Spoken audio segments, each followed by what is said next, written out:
एक सच्चा योद्धा वही होता है जो सुबह जल्दी उठे, तैयार हो और काम पे जाए। यूँ तो मेरा काम पे जाने का मन नहीं करता, पर मुझे जाना पड़ता है। युद्ध में जीते जितने भी सोने, असरफियाँ, मोतियाँ थी, वो मैंने गरुड़ा को दिया और कहा जा जाके कहीं दफना दे और उसमें निशानी छोड़ दियो। गरुड़ा ने उसको दफना के उसके ऊपर सुसु कर दिया। सुसु सूखने के बाद ना तो हमें वो निशान मिले, ना हमें हमारे सोने मिले। उसके बाद हमें 300 रुपये दिहाड़ी पे काम पे जाना पड़ गया। मेरे गुरु शेन हू हाई ने कहा था, स्वस्थ शरीर के लिए स्वस्थ खाना जरूरी है। तो मैंने गर्म तेल पे खड़े मसाले को खड़ा करके डाल के उसको भूनना शुरू कर दिया। खड़े मसालों को जलन होने की वजह से मैंने उन पर नमक की जगह जीरा छिड़क दिया ताकि उनको जलन ना हो। यूँ तो मैं स्पार्टाकस की टीम में कुक का भी काम किया करता था, क्योंकि खाना बनाना एक कला है, एक आर्ट है। जहाँ मैंने 10 साल एज अ लैंस नायक काम किया, जहाँ मेरे से खुश होकर उन्होंने मुझे हवलदार बना दिया और इससे मेरी सूबेदार बनने का सपना सामने नज़र आने लग गया। मेरे गुरु शेन हू हाई ने बताया था, जितना बढ़िया मसाला डालोगे खाना उतना ही बढ़िया बनेगा। तो मैंने गुरु से पूछा, आपने खाना बनाना कहाँ से सीखा? तो गुरु ने बताया, मैं चीन का रहने वाला हूँ, तो मैंने चीन से ही सीखा। पर कहीं ना कहीं मुझे ये बात झूठ लगती थी, क्योंकि मेरे गुरु का नाम था शेन हू हाई थापा, तो मुझे वो नेपाल से ही लगते थे। बीच बीच में ट्रेनिंग के दौरान वो मुझसे पूछा करते, कस्तो छो?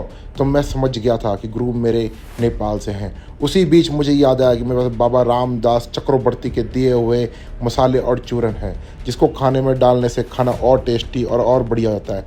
मैंने चूरन को फट से निकाला और खाने में डालना शुरू कर दिया। हमारे रामदास चक्रवर्ती जी का ये चूरन खाने को बहुत लजीज और टेस्टी बना देता है। मैंने रात को पहले ही शिकार पे चला गया था। इसमें मैं अपने 2 धनुष और बाण लेके गया था और शिकार करके रात ही रात वो मैं अपने घर लेके आया, ताकि मैं सुबह उसे पका सकूं और खा के अपना शरीर मजबूत कर सकूं। पकाते पकाते मुझे 1 घंटा हो गया, क्योंकि वो बिरबल की खिचड़ी की तरह नीचे आग तो 1 किलोमीटर ऊपर मैंने कढ़ाई रखी हुई थी। पकने के बाद मैं कम से कम 500 ग्राम चिकन खुद ही खा गया और चावल बना के उसको गरुड़ा के लिए पैक कर दिया। फिर मैंने चावल और चिकन को 2 अलग अलग प्लेट में पैक किया, ताकि थोड़ा गरुड़ा खा ले, थोड़ा मैं खा लूँ। पर नीयत बदलने की वजह से दोनों मैं ही खा गया, क्योंकि गरुड़ा पे मुझे दया नहीं आ रही थी। इसी बीच मैंने अपने फ्रूट्स जो कि ड्राई हो चुके थे उनको पैक करके ऑफिस के लिए निकलते ही मुझे सामने पड़ोसी के गिलास और 2 टिफ़िन दिखे। जो चोरी करने का तो मन हुआ, पर मैं वहाँ से चुपचाप निकल गया, क्योंकि वो चोरी असंभव थी। बाहर वातावरण इतना शानदार देख के दिल खुश हो गया। ऊपर आके देखा तो मेरी स्कूटी गायब थी और सामने ट्रक रखा हुआ था। ट्रक मुझे चलाना नहीं आता, तो इसलिए मैं पैदल पैदल ही ऑफिस के लिए निकल गया। ऑफिस जैसे ही मैं पहुंचा, सिक्योरिटी गार्ड ने मुझे इशारा किया, बोला, सर टाइम तो 8 बजे का है, आप 9 बजे क्यों आए? तो मैंने ये बोल दिया, अपने काम से काम रखो, दूसरों के काम में टांग न अड़ाओ, क्योंकि मैं फुटबॉल का बहुत अच्छा खिलाड़ी हूँ, आपकी टांग टूट सकती है। ऑफिस घुसते ही मैंने अपना सारा सामान टेबल पर रख दिया। नॉनवेज बाहर रख दिया, क्योंकि मंदिर होने के कारण नॉनवेज अलाउ नहीं है। मुझे देख के ऑफिस के सारे वर्कर ऐसे एक्टिंग करने लगे जैसे उनसे ज़्यादा बिजी कोई नहीं है, जिसे देख के मेरा दिल बहुत खुश हो गया।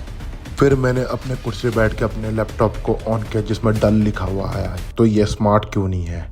उसी वक्त मैंने अपना खुफिया पासवर्ड लगाया, जो कि 1 डिजिट का था, जिसको तोड़ना बहुत ही मुश्किल था।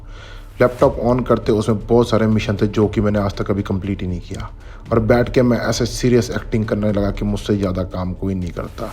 अगर ये एक्टिंग मेरे मालिक को पता लग गया तो शायद वो मेरी पगार नहीं बढ़ाएगा। तभी मुझे पता चला कि रशिया के कुछ कंसाइनमेंट है जो हमें रशिया भेजने हैं। इसलिए मैंने अपनी कुर्सी पर रशियन लड़कियों को बिठा दिया और रशिया में लिखने को बोल दिया, ताकि इसे कोई आम आदमी ना समझ सके। तभी हमारा डैनी सोनजप्पा सारे शिपरों को उठा उठा के सेट करने लगा।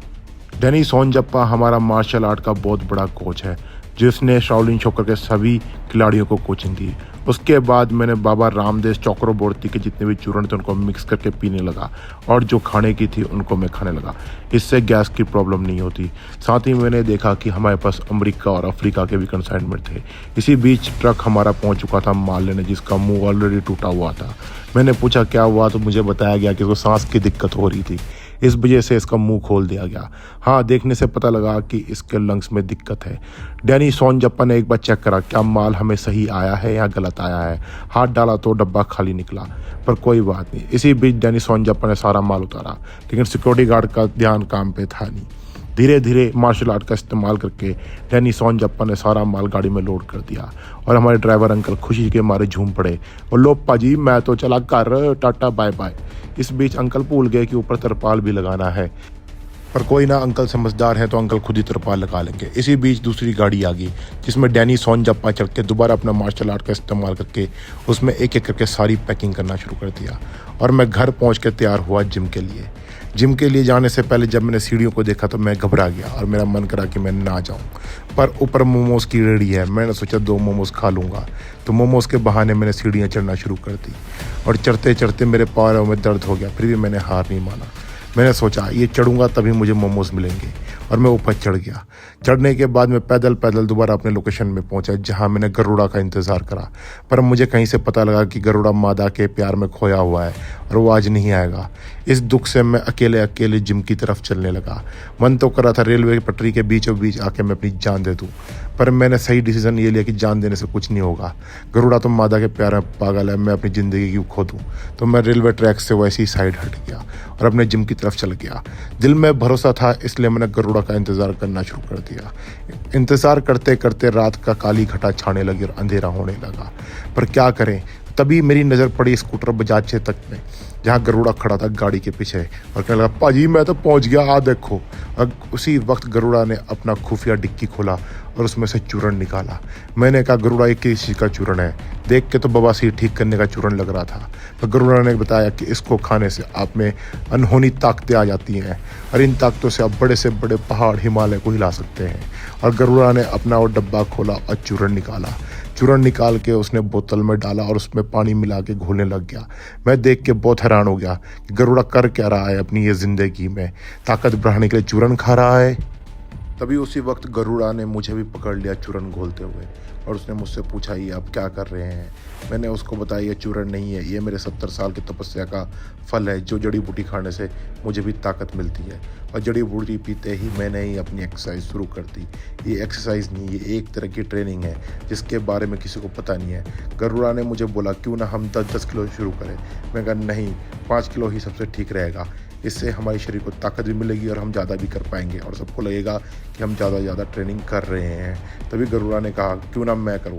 मैंने कहा, गरुड़ा अभी नहीं, पहले मैं कर लेता हूं, उसके बाद तुम करना। गरुड़ा मेरी बातों से बिल्कुल सहमत हो गया और साइड में जाके बैठ गया।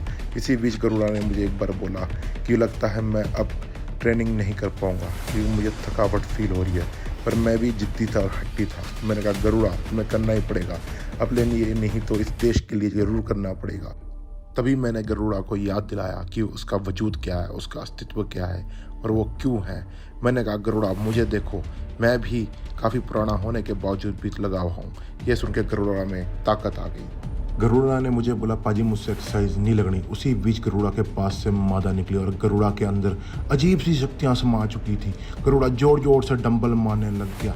थोड़ी माँ दी तलाशी लैनी, बापू साटा कुम हो गया, आज चक फट्टे करके गरुड़ा ने दूसरा डंबल उठाया।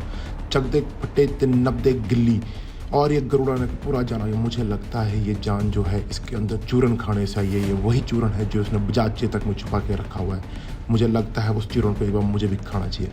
पर कहीं ना कहीं मुझे गलती का एहसास तब हुआ जब मैंने शीशे में देखा कि मादा छुप छुप के गरुड़ा को देख रही है और गरुड़ा भी छुप छुप के मादा को देख रहा है। ये बहुत ही गलत और नाइंसाफ़ी हो रही है जिम के अंदर।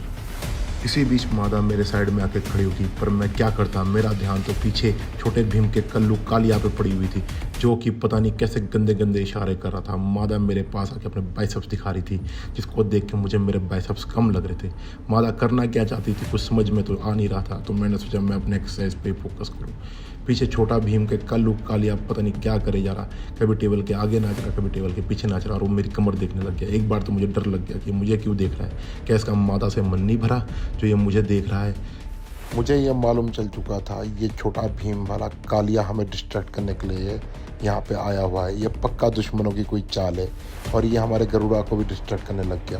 पर गरुड़ा की किस्मत अच्छी थी कि उसके दाएं बाएं मादाएं खड़ी थी, जिस वजह से गरुड़ा पूरे जोश और होश के साथ अपने ट्रेनिंग को पूरा कर रहा था।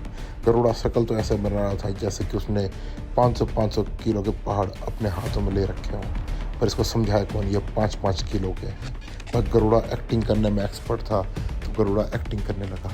छाती में उसने पेरिस बैलेंसियागा ऐसे लिखवाया कि पेरिस की सारी लड़ाइयाँ और जंग गरुड़ा ने अकेले जीती हो।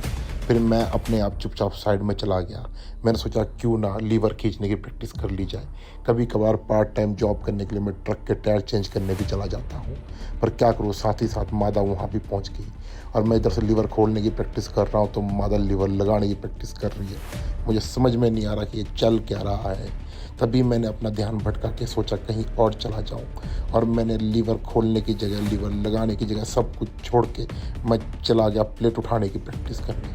जहाँ मैं प्लेट उठाने लगा तभी मैंने देखा मादा इधर आने लगी, तो मैंने गरुड़ा को इशारों से समझाया कि क्यों ना हम कहीं और जाके कोई और एक्सरसाइज कर ले। जो बात गरुड़ा मान गया और हम वहाँ से चले गए। मैंने गरुड़ा को बोला जाओ सबसे लंबे वाला रॉड लेके आओ। उसने कहा सबसे लंबा वाला रॉड तो जॉनी सिंस के पास है। मैंने कहा उससे छोटा ले आओ और हमारा गरुड़ा छोटे वाला रॉड लेके आ गया, जिसको उठा के हमने प्रैक्टिस करना शुरू कर दिया। इसी बीच हमारे गरुड़ा की नज़र मेरे हाथों में पड़ी। कहा कि आप ये क्या कर रहे हैं। मैंने कहा मैं हाथों में पट्टी बांध के निकलता हूँ क्योंकि माथे में पट्टी में बांध नहीं सकता। ये कफन मैं हाथों में पहले ही बांधता हूँ क्योंकि वजन मुझे भारी भारी ही उठाना पड़ता है। इसी बीच मेरी नज़र पूरे जिम में पड़ी जो कि पूरा खाली खाली था। मैंने देखा गरुड़ा अकेला ही घूमे जा रहा है। वो पक्का अपनी मादा की तलाश में होगा, पर मादा यहाँ से जा चुकी है। उसको ये बात समझाया कौन। और देखते देखते हमारा गरुड़ा भी जिम से बाहर चला गया। इसी बीच हम भी जिम से बाहर निकल गए और रात के अंधेरे का सहारा लेके जिम से घर पहुँच गए।